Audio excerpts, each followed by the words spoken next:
దేవాతి దేవునికి యుగ యుగములకు మహిమ కలుగునుగాక. కూడి వచ్చినటువంటి మీకును నాకు ఈ అవకాశం ఇచ్చినటువంటి సేవకులైనటువంటి దైవ సేవకులకు ప్రత్యేక వందనాలు తెలియపరుస్తూ ఉన్నాం. హల్లెలూయా, హల్లెలూయా. పరిశుద్ధ గ్రంథంలో నుండి మొదటి కొరింథీయులకు రాసిన పత్రిక 14వ అధ్యాయము 34వ వచనము చదివి సహాయం చేయండి. మొదటి కొరింథీయులకు రాసిన పత్రిక 14వ అధ్యాయము 34వ వచనము, లేదా నేనే చదువుతా.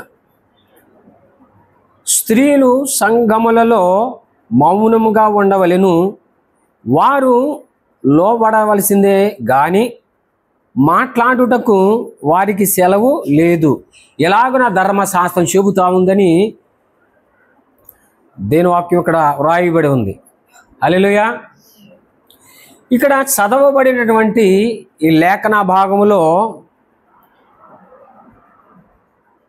భక్తుడైనటువంటి పౌలు గారు తన సంఘంలోనికి పత్రిక రాస్తూ ఆయన తన సంఘంలో ఉన్న వారికి ఈ మాటలు జ్ఞాపకం చేయటానికి తన ఉత్తరములో ఈ మాటలు రాస్తూ ఉన్నారు. హల్లెలూయా. ఏమిటి ఈ మాటలని ఒకసారి మనం జ్ఞాపకం చేస్తే, స్త్రీలు సంఘములలో మౌనముగా ఉండవలెనని, వారు లోబడవలసిందే కానీ మాట్లాడుటకు వారికి సెలవు లేదు అని ఈయన రూఢిగా స్పష్టముగా ఈయన తేల్చి చెప్తున్నటువంటి మాటలు. ఈ పౌలు గారు ఎందుకు ఎంత రూఢిగా చెప్పవలసి వచ్చింది,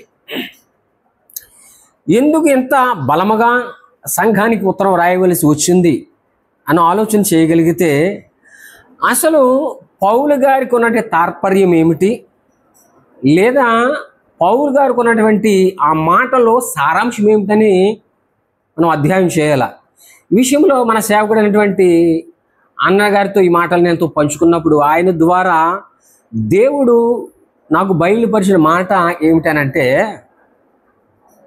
పౌలు గారి ఉద్దేశము, పౌలు గారి యొక్క సారాంశం ఏమిటనంటే, ఇంట గెలిచి రచ్చ గెలాలి అనేటువంటి అంశం. ఇంట గెలిచి రచ్చ గెలాలి అనగా, మొట్టమొదటగా తన కుటుంబాన్ని చక్కబెట్టుకోవాలి, లేదా తన్ను తాను పరిశుద్ధపరచుకోవాలి, లేకపోతే లేదా వాక్యాన్ని జీవించగలరు. అలాగే లోకానుసారం మాట చూస్తే ఇంట గెలిచి రచ్చగెలాలి. అలాగే నీ కుటుంబాన్ని మొట్టమొదటి చక్కబెట్టుకోవాలి, వాక్యానుసారంగా జీవించాలి, అప్పుడు సంఘంలో మాట్లాడాలి అనే మాట సౌగా క్షమించాలి. పౌలు యొక్క ఉద్దేశం నాకు అక్కడ కనబడతా ఉంది. హల్లెలూయా. అయితే ఏంటి ఆ యొక్క విధానం అనేటువంటి ఒక్కసారి లేఖనం ద్వారా మనం పరిశీలన చేసుకోవాలి. ఈరోజు స్త్రీలు సంఘములలో ఎందుకు మౌనంగా ఉండాలి? అసలు సంఘం అంటే ఏంటి మొట్టమొదటిగా మనం అధ్యయనం చేస్తే కొన్ని విషయాలు మనకు అర్థమవుతూ ఉంటుంది. సంఘము అని అనగా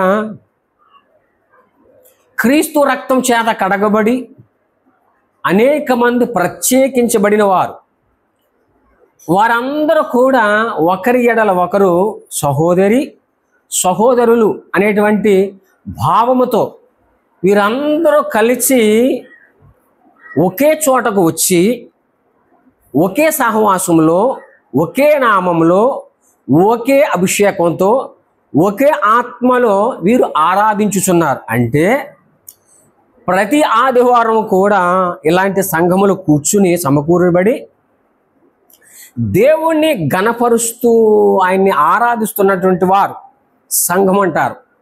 అది ఏ డినామినేషన్ అయినా పర్వాలే, అది ఏ సంస్థ అయినా పర్వాలేదు, క్రీస్తు రక్తం చేత కడగబడిన ప్రత్యేకించబడి ఇలా సమకూడి కూర్చున్న వారందరినీ కలిపి ఏమంటున్నారంటే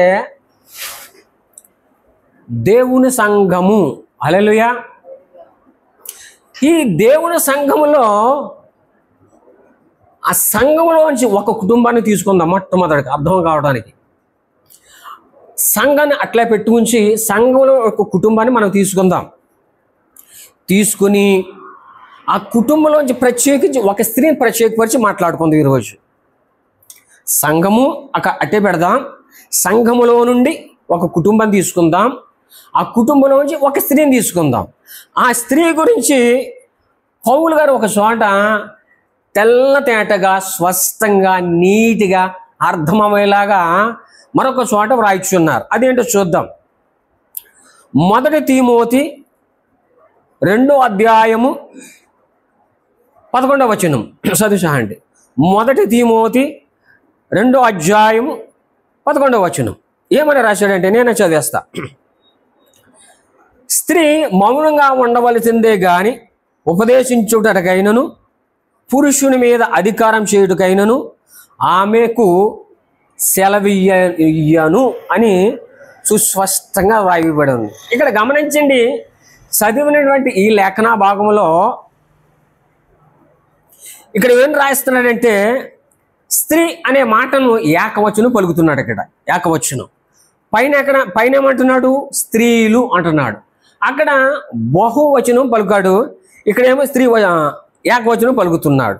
పలికేమంటున్నాడంటే స్త్రీ నీవు మౌనంగా ఉండవలసిందే గాని ఉపదేశించుటకైనను పురుషుని మీద అధికారం చేయుటకైనను ఆమెకు సెలవియ్యను అని ఈయన ఏమంటున్నాడు తెలుసా?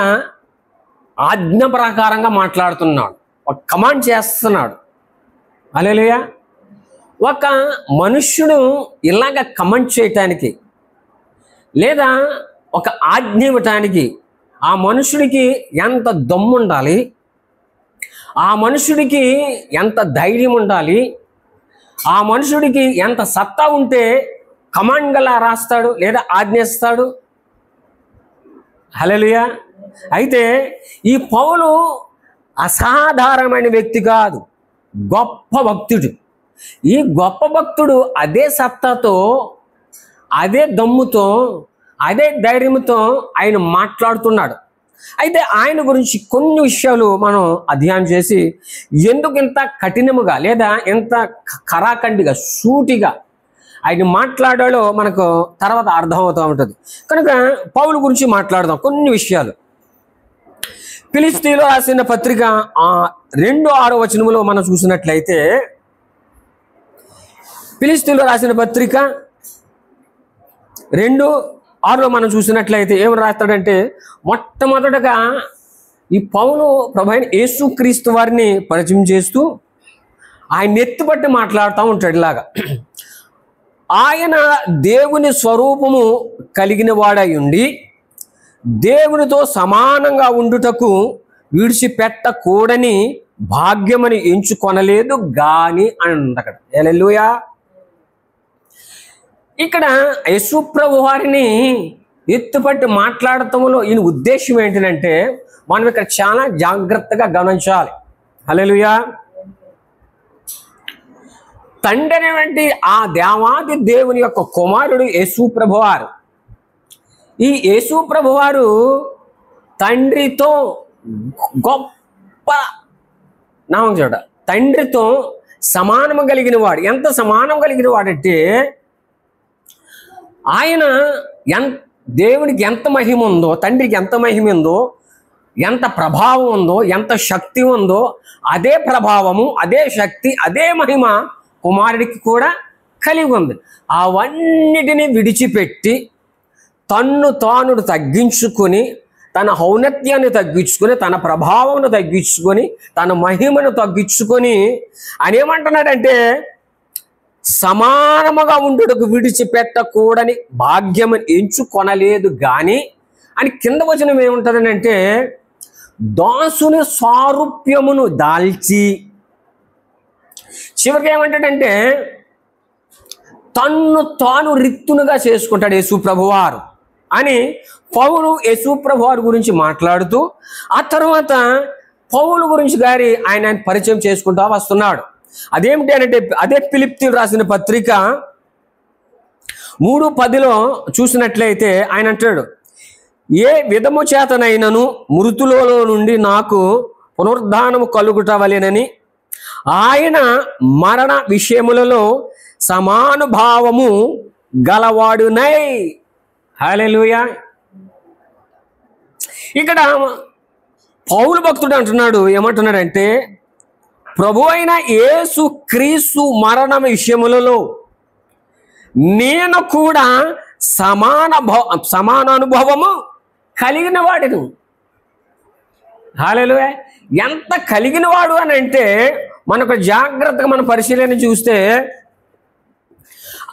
అదే ఫిలిప్పీయుల 11 మనం చూస్తే 13-11 మనం చూసినట్లయితే ఆయన శ్రమలలో పాలివాడగుట ఎట్టుదో ఎరుగు నిమిత్తము సమస్తమును నష్టపరుచుకొని వాటిని పెంటతో సమానముగా ఎంచుకొనుచున్నాను అంటున్నాడు. హల్లెలూయా.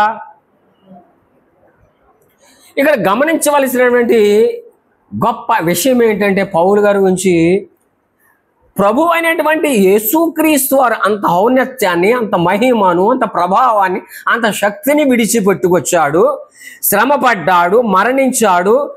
అదే యేసు ప్రభు వారితో నేను కూడా మరణ విషయంలో కానీ శ్రమల విషయంలో కానీ నేను కూడా సమానుభవం కలిగిన వాడై అనే మాటను ఈయన మాట్లాడుతూ ఉన్నాడు. హల్లెలూయా.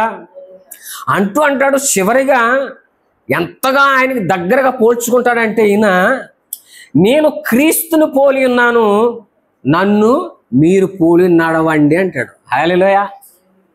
ఎంత గొప్ప మాట ఈ మాట!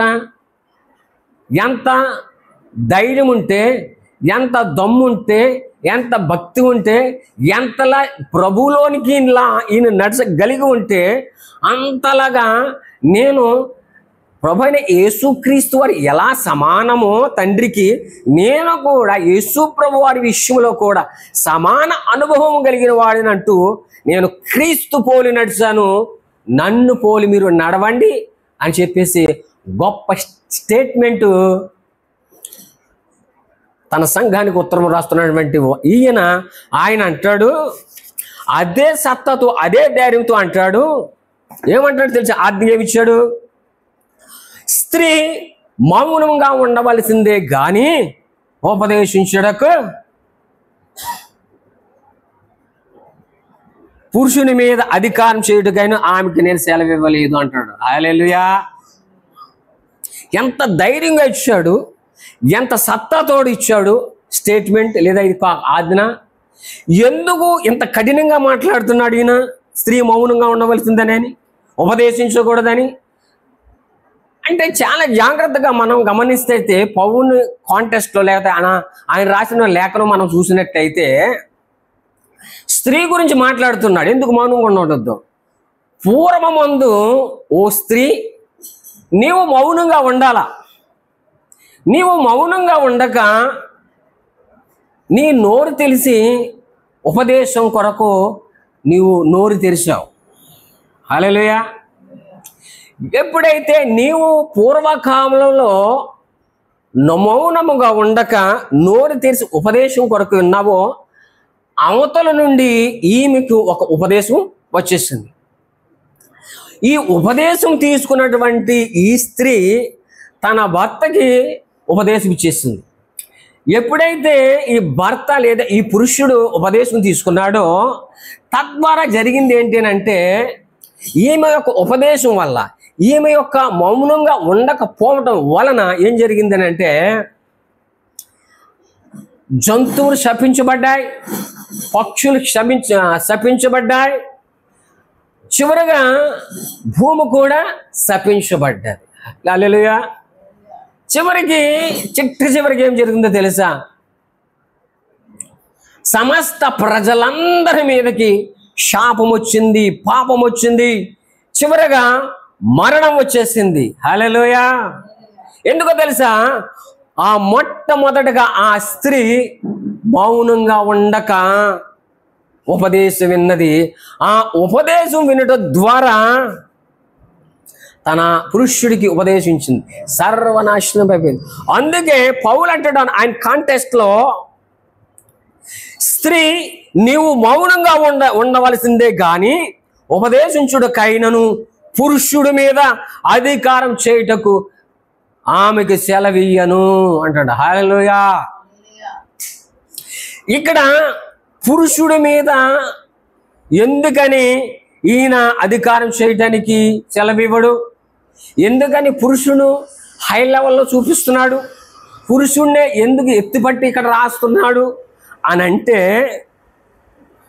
ఈ పురుషుడి గురించి ఒక ప్రత్యేకత ఉన్నది. ఈ పురుషుడు వెనుక అనేక రహస్యములు దాచి ఉన్నారు. అదేమిటి అని అంటే, మొదటి కొరింథీయులకు రాసిన పత్రిక 11, మొదటి కొరింథీయులకు రాసిన పత్రిక 11:3 ఇలా వ్రాయబడి ఉంది.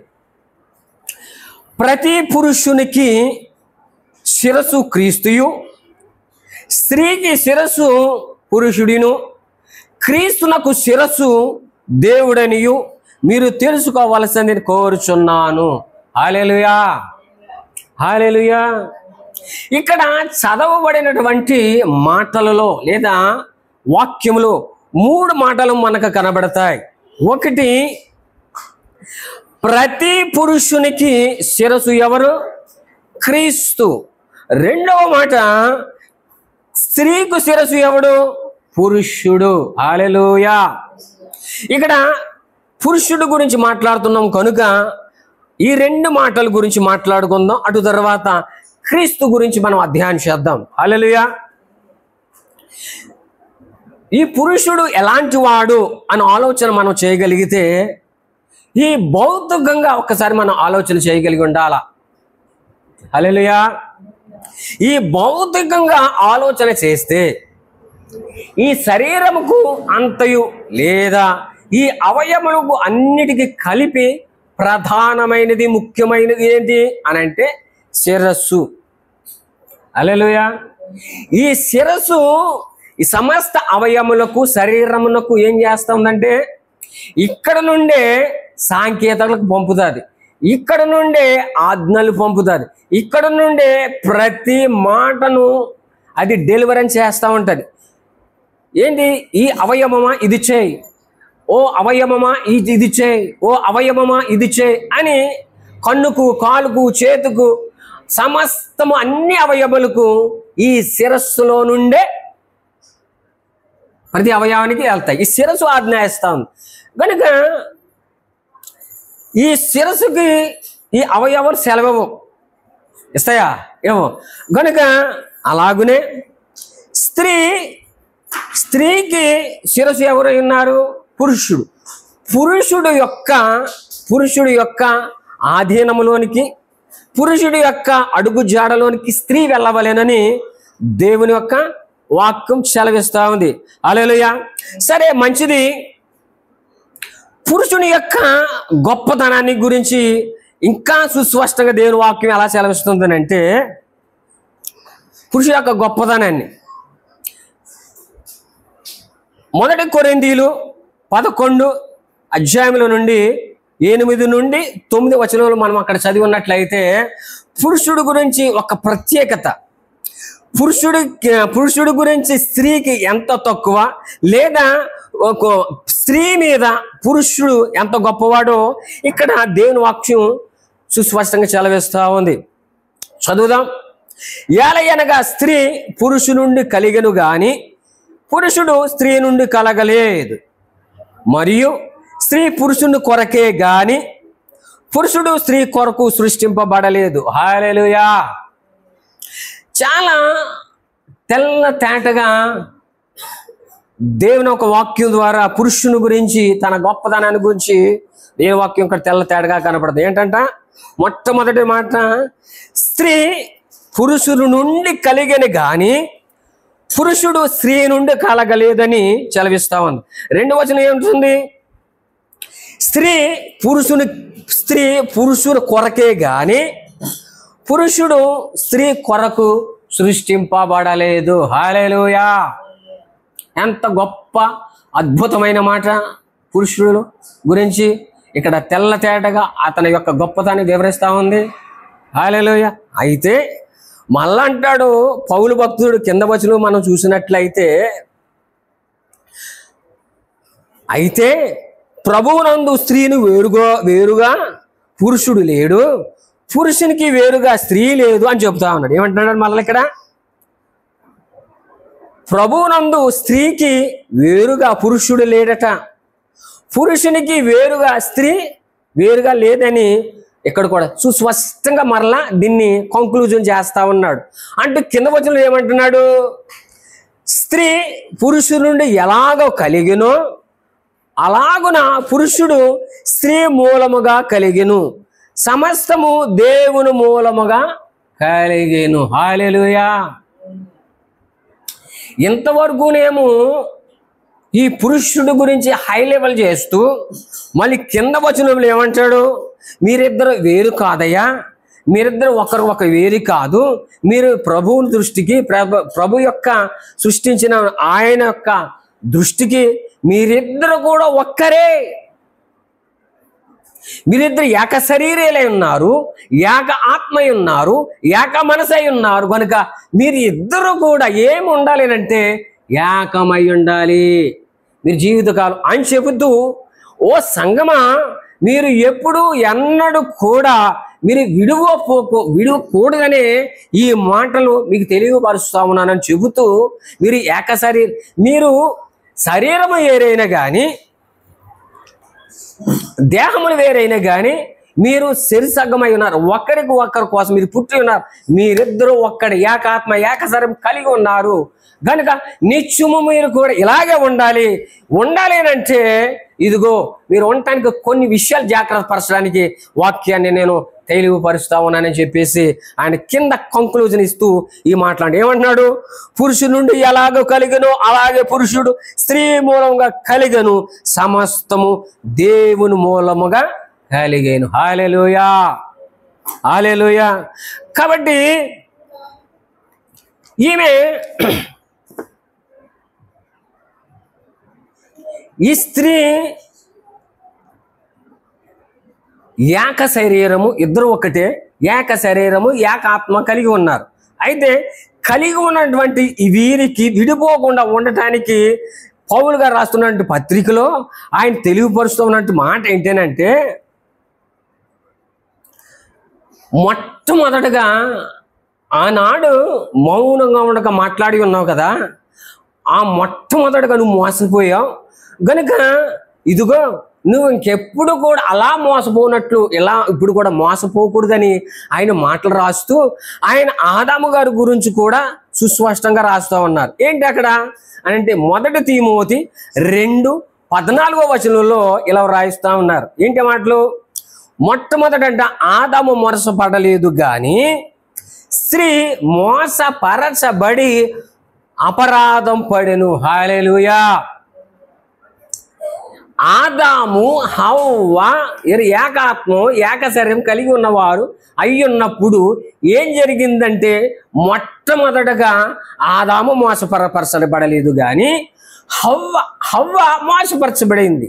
ఈ వాక్యాన్ని మనం పరిశీలన చేస్తే సుస్పష్టముగా దేని వాక్యం సెలవేస్తా ఉంది. హల్లెలూయా. కనుక ఆదాముకు తెలుసు నాలో సగభాగమైనటువంటి నా యొక్క నారి ఆమె మోసపోయింది అని. హల్లెలూయా. ఈయనకి ఎలా తెలిసింది ఆదాము గారికి ఆయన మోసపోయిందని అని చూస్తే అప్పటికి ఇంకా ఆదాము గారు ఫలము తినలేనందున దేవుని యొక్క ఆత్మ ఆదాము మీద పనిచేస్తూ ఉంది. అప్పుడు పనిచేస్తున్నటువంటి ఆ ఆదాము ఆత్మ ఉంది కనుక ఆత్మ ఆయనలో ఉంది కనుక ఆత్మలో ఉండి చూస్తున్నాడు మనోనేత్రములతో. ఆమె మహిమ కోల్పోయిందని, ఆమె మోసపరచబడి ఉందని ఆయనకు అర్థమైపోయింది. వెంటనే ఈయన అనుకుంటున్నాడు, అయ్యో నాలో ఎముకైన ఎముక, నాలో సగభాగమా, నాలో ఒక భాగమా, నా పార్ట్నర్షిప్ నువ్వు మోసపోయావా అని జాలి పడుతూ కనికరం పడుతూ ఈయన ఆమె కోసం ఏం చేశాడని అంటే ఆమె వలె మారిపోవాలని ఆమె పండు తీసుకున్నాడు. హల్లెలూయా. తీసుకుని ఈయన కూడా ఏం చేశాడంటే శాపం తెచ్చుకున్నాడు. పాపము తెచ్చుకున్నాడు. హల్లెలూయా. గనుక పాపము శాపము ఈ ఆదాము మీదకు వచ్చేసింది. ఎప్పుడైతే పాపము శాపము ఈయన మీదకు వచ్చేసిందో, ఈయన మామూలుడు కాదు. నేను వాక్యం చదివిస్తాను. ఊరకనే ఈయన ఆ పండు తినలే, ఊరకనే ఆ శాపం పాపం ఈయన మీద వేసుకోలే. ఈయన ఎంత గొప్పవాడంటే ఆదాము గారంట, సృష్టికర్త అనేటువంటి యేసు ప్రభు వారికి సాదృశ్యం నేను వాక్యం చదివిస్తా ఉంది. హల్లెలూయా, హల్లెలూయా. ఎవరితో సాదృశ్యం అంట? సృష్టికర్త అయినటువంటి యేసు ప్రభు వారికి సాదృశ్యం అంట ఆదాము గారు. ఎలా చెప్పగలుగుతున్నామండి అని ఆలోచన చేస్తే దేవుని వాక్యం సూటిగా సెలవిస్తూ ఉంది. రోమిలు రాసిన పత్రిక 5:14 వచనం మనం అక్కడ చూసినట్లయితే ఇలా రాయబడి ఉంది. చదువుదాం. ఆయన ఆదాము చేసిన అతిక్రమమును బోలిన పాపము చేయని వారి మీద కూడా ఆదాము మొదలుకొని మోషే వరకు మరణము ఏలును. హల్లెలూయా. కంటిన్యూ చూస్తే అక్కడ అండర్లైన్ చేసుకోండి. ఆదాము రాబోయే వానికి గురుతై ఉండెను. హల్లెలూయా, హల్లెలూయా. ప్రియమైన దేవుని సంగమా, చాలా జాగ్రత్తగా గమనించాలి. ఆదాము సామాన్యుడికి కాడు, దేవునికి అనగా ఆదాము రాబోయేవానికి గురుతై ఉన్నాడని దేని వాక్యం సుస్పష్టం. అందుకే ఆ స్త్రీ యొక్క పాపం ఆ స్త్రీ యొక్క ఏ విధముగా అయితే శాపం తీసుకుందో, ఏ విధముగా అయితే మహిమ పోగొచ్చుకుందో, ఆమె కొర్రకి ఆదాము గారు కూడా ఆ పండు తిని శాపము పాపము తెచ్చుకుని ఇద్దరు ఈక్వల్ అయిపోయారు. హల్లెలూయా. అయితే ఈ లోక సంబంధమైనటువంటి తన సాటి భాగస్వామి కొరకే ఆదాము అలా చేస్తే, ఈరోజు నీ కుటుంబము కొరకు, నా కుటుంబము కొరకు అలాగా ఒక భర్త తన కుటుంబం కొరకు ఆ త్యాగం చేయగలిగితే, అలాగే ఈ భూప్రపంచం మీద అనేకమైనటువంటి కుటుంబాలు ఉన్నాయి. వారి కోసం నా ప్రభువు రావాలా. ఆదాము తన భార్య కోసం అలాగ శాపమయ్యాడు. అలాగ అనేకమైన కుటుంబాలు ఉన్నాయి. అనేకమైన ఈ లోకంలో ఉన్న కుటుంబముల కొరకు ఆదాము కంటే గొప్పవాడు ఒకడు రావాలా. సర్వలోక పాప పరిహార్థం కోసం నా ప్రభువు చేశాడు. హల్లెలూయా, హల్లెలూయా. వచ్చి ఆ యొక్క సిలువలో తన రక్తాన్ని చివరి వరకు కార్చి పాపంతో శాపంతో కూడి ఉన్న సర్వ మానవులు అందరి కొరకు పాపలు విమోచన చేయగలిగాడు. హల్లెలూయా. చేసి వారందరినీ కూడా ఏం చేశాడు అని అంటే సమకూర్చుకున్నాడు. హల్లెలూయా. క్రీస్తే నిజమైన దేవుడు అని, ఆయన తప్ప వేరొక దేవుడు లేడని మనం ఎరిగి నీటి బాప్తిస్మం తీసుకొని మనం సంఘంలో చేర్చబడి ఉన్నాం. మనమందరము కూడా సంఘమై దేవుని సంఘమై ఉన్నాం. హల్లెలూయా, హల్లెలూయా. కనుక ఈ సంఘము స్త్రీకి భర్త శిరస్సు అయితే, స్త్రీకి భర్త శిరస్సు అయితే, నీ భర్తకు శిరస్సు ఎవరు? యేసు. హల్లెలూయా.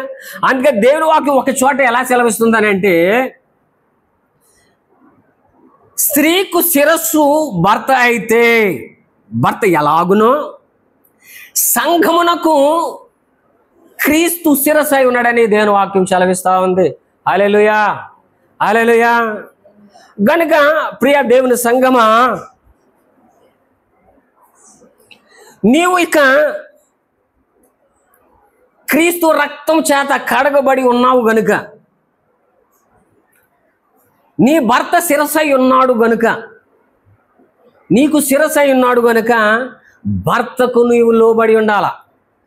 భర్తకు నువ్వు ఉపదేశించడానికి వీరలేదు. భర్త ఎదుట మౌనంగా ఉండాలా. ఎందుకో తెలుసా? ఒకసారి నీ పితృడైనటువంటి, నా పితృడైనటువంటి ఆ స్త్రీ మౌనముగా ఉండక తెచ్చుకున్నటువంటి ఆ శాపము పాపము ఉపదేశం ద్వారా సర్వమానవుల మీద అంతా కూడా వచ్చింది. ఆ శాపమును పాపను కొట్టివేయడానికి క్రీస్తు వచ్చాడు. ఆ క్రీస్తు రక్తం చేత మనమందరం కొరబడి ఉన్నాం.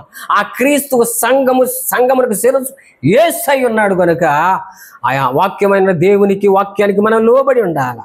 హల్లెలూయా. కనుక ఈ మాటలు విన్నటువంటి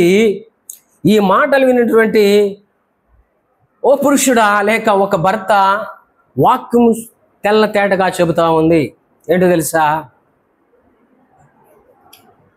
నీ మతి నీ దగ్గరే ఉంచుకో. నీ మతి నీ దగ్గరే ఉంచుకో. నీ మతికి ఒకవేళ శ్రీమతికి ఇచ్చావో నీ స్థితిగతులే మారిపోతాయి. హల్లెలూయా. మళ్ళా జ్ఞాపకం చేస్తా ఉన్నాను. ఓ పురుషుడా, ఓ భర్త, నీ మతి నీ దగ్గర ఉంచుకో. నీ మతి నీ శ్రీమతి దగ్గర పెట్టకో. ఒకవేళ పెట్టావో నీ స్థితిగతులు మారిపోతాయి. దేవుని వాక్యం తెల్ల తేటగా చెప్తా ఉంది. ఒక మాట అర్థం అవడం కోసం ఇక్కడ ఒక కుటుంబాన్ని జ్ఞాపకం చేస్తాం. ఏమిటనంటే ఇద్దరు ఒక కుటుంబం ఉంది, భార్యాభర్తలు ఉన్నారు. భార్యాభర్తల మధ్య 20 సంవత్సరాల ఆత్మీయ జీవిత యాత్రలో వారికి ఇద్దరు బిడ్డలు కూడా కలిగి ఉన్నారు.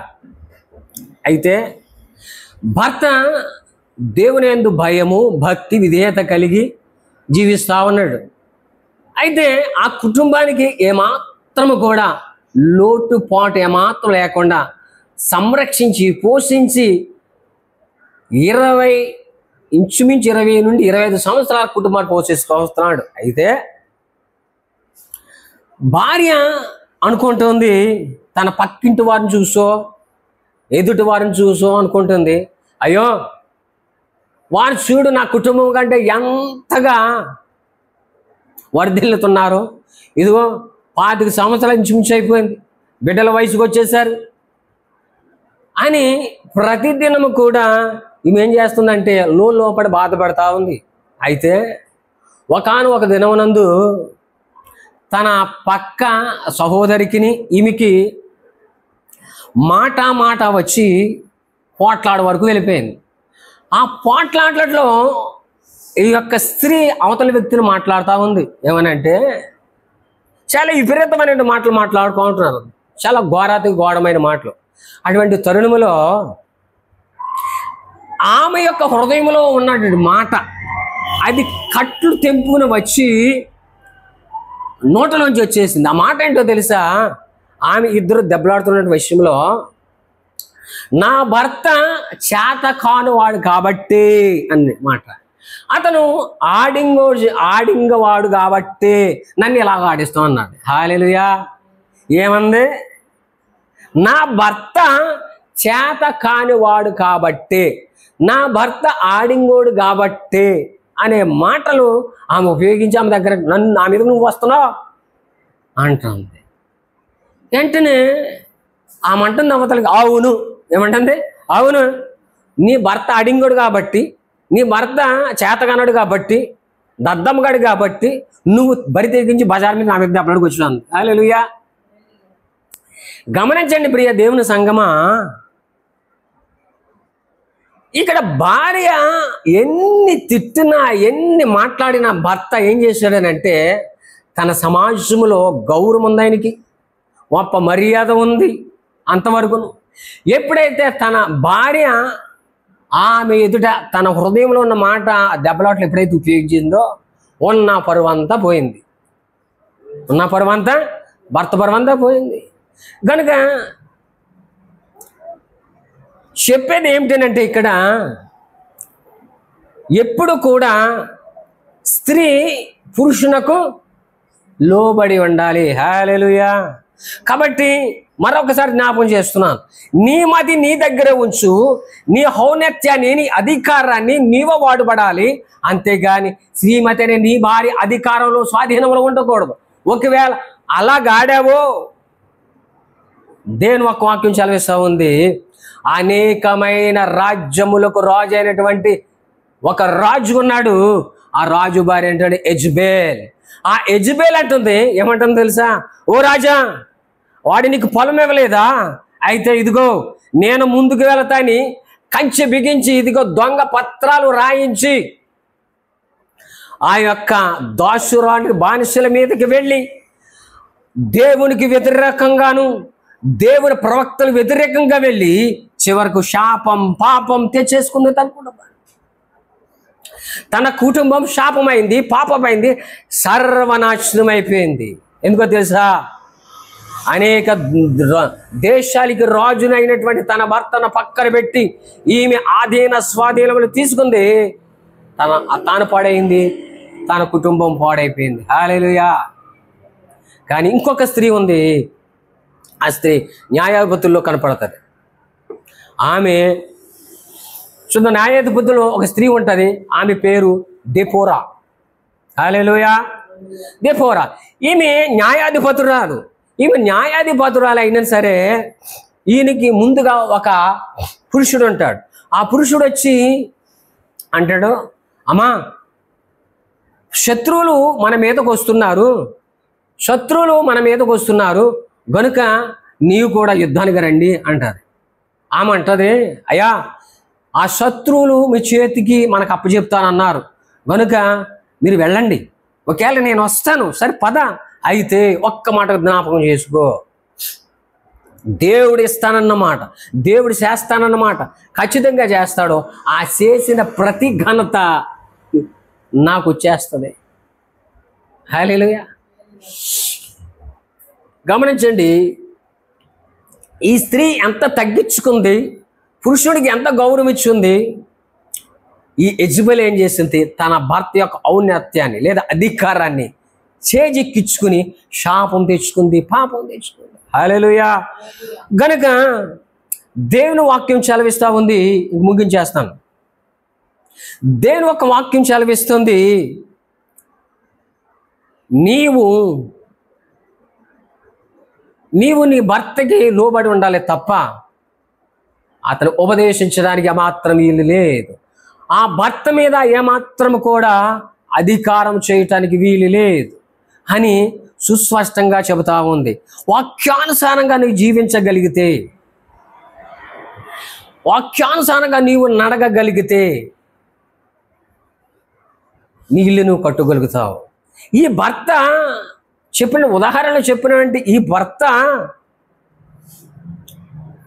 ఎప్పుడు ప్రార్థన చేస్తాడు, ఎప్పుడు బైబిల్ చదువుతాడు, ఎప్పుడు కూడా దేవుని సన్నిధిలో గలుపుతాడు. అయితే ఈ భార్య ఎందుకు ఆర్థికంగా వర్ధిల్లట్లేదు అంటుంది కదా, ఈమె ఏం చేస్తా తెలుసా? లోకంలో చూస్తూ లోకంతో ముసలమ్మ ముచ్చట్లు పెడతా ఉంది, లోకమంతా చూస్తూ ఉంది. కానీ దేవుడు ఏమర్శిస్తాడు? నువ్వు భర్తకి సలహా ఇవ్వాలా? భర్తకి నీవు ఉపదేశం ఇవ్వాలా? భర్త అనేవాడు కుటుంబం మీద గొప్ప ప్రణాళిక కలిగి ఉంటాడు. భర్త అనేవాడు ఆ కుటుంబం మీద గొప్ప ప్రణాళికలతో పాటు, గొప్ప నిబంధనతో పాటు, గొప్ప ఆలోచనతో పాటు గొప్ప క్రమం ఉంటుంది, ఒక బాధ్యత ఉంటుంది భర్తకి. ఒకవేళ నువ్వు ఉపదేశించవలితే, ఒకవేళ నీవు ఆయన ఏం చెప్పవలసి ఉంటే అది నీ త్రాగుబోతైతే చెప్పు, ఉపదేశించు. నీ భర్త తిరుగుబోతైతే చెప్పు, నీ భర్త వ్యసనకారుడైతే చెప్పు, ధనమనంత వ్యర్థం చేసేస్తున్నాడంటే ఉపదేశించు. అదైనా ప్రార్థనాపూర్వకం చెప్పు. హల్లెలూయా. ఉపవాసం ఉండి చెప్పు, దేవుని సన్నిధిలో అంగలార్చి చెప్పు. దేవుడు స్థితిగతులు మార్చేస్తాడు. అంతే తప్ప భర్త మీద పదే పదే పడి ఏడవకు, ఉపదేశించకో. యెజబెల్ లాగా తయారవుతావు, లేదా దెపోరాలాగా ఉంటావా? అర్థం చేసుకోవాలా. గనుక చివరిగా దేవుని వాక్యాన్ని ముగించేస్తాను. దేవుని వాక్యాన్ని ఏం చెబుతుందా అని అంటే,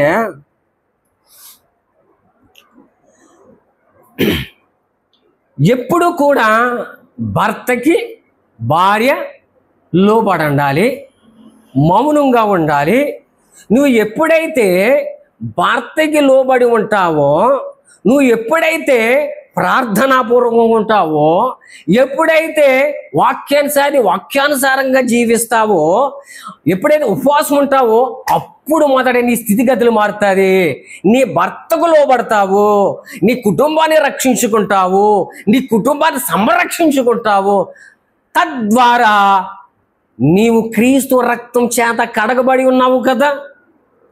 నీవు పోవుచున్న ఆ సంఘములో నీవు మాట్లాడాలా, మాట్లాడకూడదా, నీవు మౌనంగా ఉండాలా, ఉపదేశించాలా అనే మాట నీకు అర్థమవుతూ ఉంటుంది. ఎప్పుడో తెలుసా? వాక్యానుసారంగా నీవు జీవించి, వాక్యానుసారంగా నువ్వు ప్రవర్తించి, ఉపవాసం ఉండి ప్రార్థించి, దేవుని సన్నిధిలో ఆ అంగలాచి ఏడ్తే నీ భర్తను కట్టుకుంటావు. నువ్వు కట్టుకున్న విధానముగా నువ్వు పోగుతున్నటువంటి సంఘములో నువ్వు మాట్లాడాలా, మౌనంగా ఉండాలా, ఉపదేశించాలా. ఆ వాక్యమే నీ స్థితిగతులు మారుతుంది. హల్లెలూయా. గమనించండి, చివరిగా మా చెప్పి ముగించేది ఏంటంటే, ఇది కృపాకాలం. హల్లెలూయా. ఇది కృపాకాలము కనుక దేవుడు గొప్ప అవకాశం మనందరికి ఇచ్చాడు. ఏంటో అవకాశం అని అంటే, నీవు సర్వలోకానికి పోయి సర్వ సృష్టికి సువార్త ప్రకటించు. ఎప్పుడో ఓ స్త్రీ దేవుడి చిత్తములో నీకు దర్శనమిస్తే, దేవుని చిత్తములో నీకు ఆ పిలుపునిస్తే, దేవుని చిత్త ప్రకారంగా నీకు ఆ సువార్త చెప్పే భాగ్యం నీకు ఇస్తే, దర్శనం ద్వారా ఇస్తే, పరిగెట్టు. దున్నని భూములు, బీట భూములు ఎన్నో ఉన్నాయి, పరిగెట్టు. అంతేగాని క్రీస్తు రక్తం చేత కడగబడిన సంఘములో నువ్వు ఉపదేశించవసరం లేదు. ఎందుకో తెలుసా? సంఘ సేవకుడు అనేక దినములు ఆయన ఏడ్చి ఏడ్చి ఏడ్చి ప్రార్థనలో అంగలార్చినప్పుడు కనిన ఆత్మలే ఈ సంఘంలో వచ్చి ఉన్నాయి. ఆ ఆత్మలో ఆ సంఘములో నువ్వు ఉపదేశించ, నీవెవరో నేనెవరని ఉపదేశించడానికి నువ్వు మౌనంగా ఉండలేకపోవటానికి ఈ సంఘమేనా? బయటకు వెళ్ళు. దున్నని భూములు ఎన్నో ఉన్నాయి. అనేక మందిని యేసు ప్రభు వారికి శిష్యులుగా తయారు చేయమని వాక్యం చెప్తూ ఉంది. వెళ్ళి ప్రకటించు, అంతే తప్ప నీ అంతగా లేదు అని అంటే, సేవకుడు దినదినము వాక్యమైన ఆహారం ఎత్తి పెడుతున్నాడు. దినదినము నీవు నేను తింటున్నాం, బలిష్టంగా బలిచిన నేను కూడా ఆహారం తిని నీవు నేను కూడా పిల్లల్ని కనని దానిలా ఉంటే ఎలా కనాలా? సేవకుడు ఎలాగైతే కన్నీటి ప్రార్థన చేసి అనేక ఆత్మలు కనటానికి ప్రయాసపడ్డాడు, నీవు నేను కూడా సంఘములో ఉన్నటువంటి ఈ ఆత్మలు సరిపోవు ప్రభువా, లోకంలో ఉన్నటువంటి అనేక ఆత్మలు నశించిపోతాను, ఆత్మలు రక్షించు ప్రభు అని దేవుని సన్నిధిలో అంగలార్చి వేసి ప్రసవ వేదనతో అంగలార్చినప్పుడు అనేక ఆత్మలను సంఘములోనికి దేవుడు తీసుకొస్తాడు. ఆ సంఘానికి నీవు మూల స్తంభము వలె వాడుకుంటాడు. గనుక చివరిగా చెప్పే మాట ఏంటంటే, పౌలు గారి యొక్క సారాంశంలో నువ్వు ఎంత గెలుసో ఆ తర్వాత రచ్చ గెలుచుది. కానీ నీ కుటుంబాన్ని కట్టుకో, ఆ తర్వాత సంఘంలో మాట్లాడకూడదు. దేవుని వాక్యం సెలవిస్తూ ఉంది.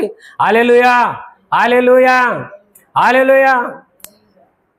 కనుక వాక్యాన్ని ముగించేస్తా ఉన్నాను. పౌలు గారి ఉద్దేశం ఒకటే, సంఘములలో స్త్రీలు మౌనంగా ఉండవలెను. ఎందుకు రాశాడో తెలుసా? ఉపదేశించు మంచిదే, ప్రకటించు మంచిదే, నీళ్ళు కట్టుకో ఫస్ట్, నీ కుటుంబాన్ని కట్టుకో ఫస్ట్, వాక్యానుగా జీవించ ఫస్ట్. అప్పుడు సంఘములలో నువ్వు మాట్లాడే అర్హత ఉందో లేదో దేవుడికి బయలుపరుస్తాడు. అట్టి కృప ప్రభు నీకును నాకును ఇచ్చును గాక. ఆమేన్.